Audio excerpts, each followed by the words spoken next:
tout le monde! Donc aujourd'hui on se retrouve pour une vidéo qui parle du Japon et plus particulièrement des animés et des mangas. En fait le thème que je voudrais aborder aujourd'hui c'est tout simplement le thème des boys love ou des yaoi. Je dis les deux parce que tout simplement boys love et yaoi c'est les mots qu'on utilise, c'est plusieurs mots qu'on utilise pour définir la même chose. Donc en premier ce que je vais aborder c'est que le yaoi c'est une sorte de petite définition, mais donc c'est une histoire entre deux hommes, donc des relations homosexuelles. Mais il faut savoir aussi que le boys love ou le yaoi a son homologue contraire, donc qui s'appelle le yuri, et qui est tout aussi présent que le boys love.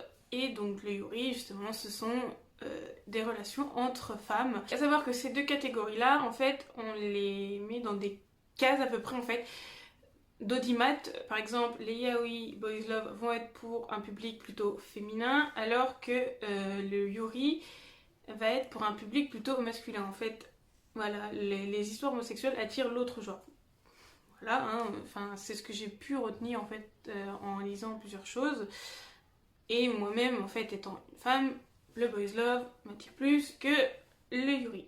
Dans la catégorie du boys love, il y a plusieurs sous-catégories. Donc en premier, on a tout simplement les boys love qui se basent plus sur des relations physiques. Ce que j'entends par là, c'est pas qu'il va y avoir que ça, mais que ça va prendre une place presque plus importante que l'histoire. Donc on va peut-être dans les premiers épisodes vous mettre en place telle personne, hop, le cadre spatio-temporel. Mais ensuite les relations charnelles physiques vont être là pour un oui, pour un non. On va les mettre là, on va mettre un là, on va peut-être se retrouver avec une chose comme ça dans chaque épisode. Et c'est un peu le speech que j'ai eu dans le premier animé yaoi que j'ai regardé. J'ai regardé Shoujo Romantica. Et dans celui-là, au début, c'est on te met l'histoire, d'accord, et après, c'est vraiment scène sur scène sur scène sur scène, ou quelque chose qui amène à cette scène-là.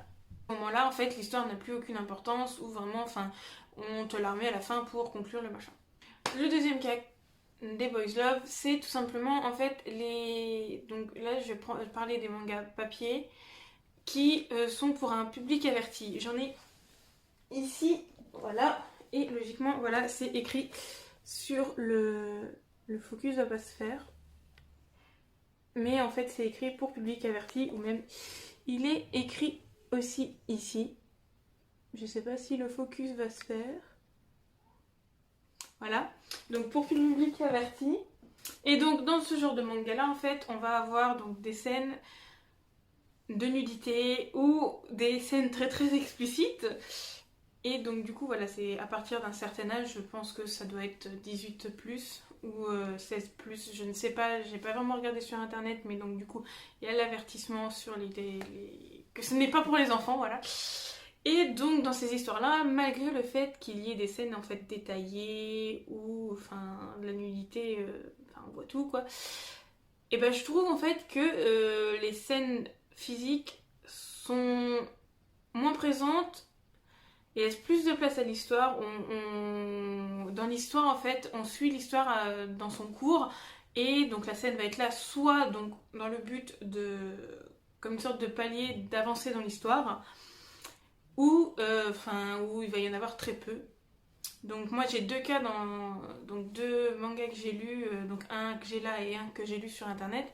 Ou par exemple dans Ten Count c'est l'histoire de, je vais regarder en dessous parce que j'ai les noms, j'ai beaucoup de noms dans cette vidéo là, donc j'ai juste marqué les noms. Et du coup on a Shirotani qui a une sorte de maladie, il a peur de tout ce qui est sale et des contacts avec les autres. Et c'est pour ça que Kurose qui va rencontrer au début du manga va l'aider avec ça, et c'est suite à ça que les relations physiques vont avoir lieu. C'est grâce à ça qui va l'aider. Donc les scènes sont là pour quelque chose. Et puis il va pas y avoir que ça, en fait il va y avoir du dialogue, enfin voilà, qui va l'aider au fur et à mesure. Et donc dans le deuxième cas, donc c'est Deadlock que je viens de vous faire voir ici. Et donc c'est un BL aussi, hein, BL Boys Love, hein, je raccourcis souvent, c'est plus simple. Et donc c'est un BL aussi, et là les scènes sont très peu présentes, ou c'est des choses sous-entendues, mais en fait on reste beaucoup plus axé sur l'histoire qui se passe en prison. Et en fait même la fin, la fin est une fin ouverte. Je déteste ça, c'est horrible parce que tu ne sais pas ce qui se passe vraiment, donc tu peux imaginer ce que tu veux, mais bon. Et donc du coup, enfin voilà, là il y a quelques scènes, et puis vraiment genre une seule scène explicite qui arrive dans le dernier tome, quoi. Et donc la dernière partie que je voulais aborder, mais qui n'est pas des moindres parce qu'elle est très compliquée, c'est en fait les animés à sous-entendu. Donc qu'est-ce que j'entends par là? Donc les animés à sous-entendu, en fait, ça va être des animés en fait qui vont être hors catégorie yaoi, ou enfin souvent, enfin quand on regarde par exemple sur notre Légion, enfin on voit que donc tel manga est dans telle catégorie, romance, tranche de vie, tout ça. Et en fait, c'est des mangas ou des animés qui ne rentrent pas dans cette catégorie-là, mais dans l'animé, il y a tellement de sous-entendus, enfin des fois gros comme une maison, que tu te dis, mais pourquoi elle ne fait pas partie de cette catégorie-là? Et ben, j'ai deux exemples aussi dans celle-là. Donc, dans le premier cas, on a donc Free, qui est en 3 saisons, je crois. Je me suis arrêtée à la deuxième de toute façon. Et donc, du coup, ici, on a donc l'histoire de garçons. C'est souvent dans le monde du sport, hein. Ne me demandez pas pourquoi. Des garçons dont Haru qui donc font de la natation. Et Yarin qui est un ancien ami, enfin je vais pas trop vous spoiler, mais qui est un ancien ami qui est à Daru, qui est dans une autre équipe. Et là des fois on a des sous-entendus gros comme une maison. En fait on a l'impression que, enfin vraiment si on mettait genre manga normal, manga yaoi, en fait ils jouent avec la limite. Un peu moins que celui-là dont je vais vous parler après, mais vraiment, enfin, on a des corps efféminés, des réactions, des personnages hyper sentimentaux, alors que, enfin, quand tu regardes dans les autres mangas, enfin, les hommes, si tu les vois pleurer, c'est pour une bonne raison, sachant que là, dans ceux-là, dans Free, tu les vois beaucoup pleurer quand même. Puis, enfin, c'est des corps efféminés, on les voit en maillot de bain, mais on voit bien que c'est des corps élancés, voilà.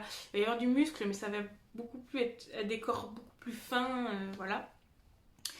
Et le deuxième cas, qui est un de mes cas préférés, hein, c'est un de mes mangas préférés, ça je vais pas cracher dessus, Yuri on Ice. Alors, ce manga-là, je ne sais pas pourquoi on ne l'a pas mis dedans. Il n'est pas dans la catégorie yaoi. Et je comprends que certaines personnes ne veulent pas le considérer en tant que yaoi, et il y aura un débat là-dessus. Je vais en parler dans une prochaine vidéo. Mais pour moi, il rentre dedans. Pourquoi? Parce que tout simplement la relation entre Victor et Yuri. On va dire que tout le long du machin, on va dire que tout le long de l'histoire, elle va être sous-entendue. Des fois subtilement, des fois pas trop, hein. Bon, Victor est quelqu'un de... Enfin, je vais pas trop m'éterniser parce que je referai une vidéo sur Yuri on Ice, mais qui est de quelqu'un de très tactile, tout ça, mais bon, il y a beaucoup de câlins. Il y a une scène où vraiment, là, les gens se tapent dessus dans les commentaires pour dire oui, mais non, mais c'est du fanservice. Là, parce qu'en fait, on voit pas, mais c'est sous-entendu. Et les sous-entendus sont là dans chaque épisode, plusieurs fois par épisode. Et c'est vraiment des sous-entendus, là, encore pire que dans Free, c'est des sous-entendus, mais gros comme une maison, quoi. Si tu veux le voir, tu vois une histoire d'amour se créer au fil des épisodes. Si tu veux pas, bah tu vas avoir du mal à quand même ne pas l'imaginer. Mais bon, voilà. Tu vois quand même, dans ce genre de manga, malgré... Bon, bah il ne rentre pas dans la catégorie yaoi, même s'il y a des sous-entendus, en fait, ils vont être minimes par rapport à l'histoire. L'histoire restera devant dans Free, on reste donc dans la compétition... pour battre l'autre équipe, et dans Yuri on Ice, Yuri va au Grand Prix entre les continents. On suit cette histoire-là en fait, et les sous-entendus ou la romance ne va pas prendre le dessus. Et c'est quelque chose en fait qui je trouve, est une bonne approche pour les gens qui veulent commencer les boys love, parce que ce n'en est pas officiellement, mais on voit quand même quelques trucs, donc c'est une entrée progressive et on peut passer aux autres catégories que j'ai énoncées plus haut. Mais enfin voilà, bref. Donc en conclusion, le boys love en fait c'est un genre très très présent dans la culture japonaise, hein, presque aussi présent que le shoujo, que le shonen. Son homologue, le yuri, est aussi présent. J'ai l'impression un peu moins quand même, mais c'est peut-être parce que moi je ne m'y intéresse pas. Mais c'est quelque chose de très présent, hein, ça existe. C'est un genre qui ne plaît pas forcément à tout le monde, donc tout le monde ne s'y intéresse pas. Et c'est totalement le choix des personnes, en fait, chacun choisit ce qu'il veut. Après, donc, n'hésitez pas à me donner, vous, votre avis en commentaire, ou tout simplement, en fait, si vous avez des boys love, hein, donnez-moi-en, hein, j'en ai plus à regarder. N'hésitez pas à vous abonner, d'autres vidéos suivront sur le sujet, et à laisser un petit like, ça fait toujours plaisir. Ça me montre que vous vous intéressez à mes vidéos, que ça vous plaît. Et donc, surtout, prenez soin de vous, faites attention à vous, et on se retrouve dans une prochaine vidéo.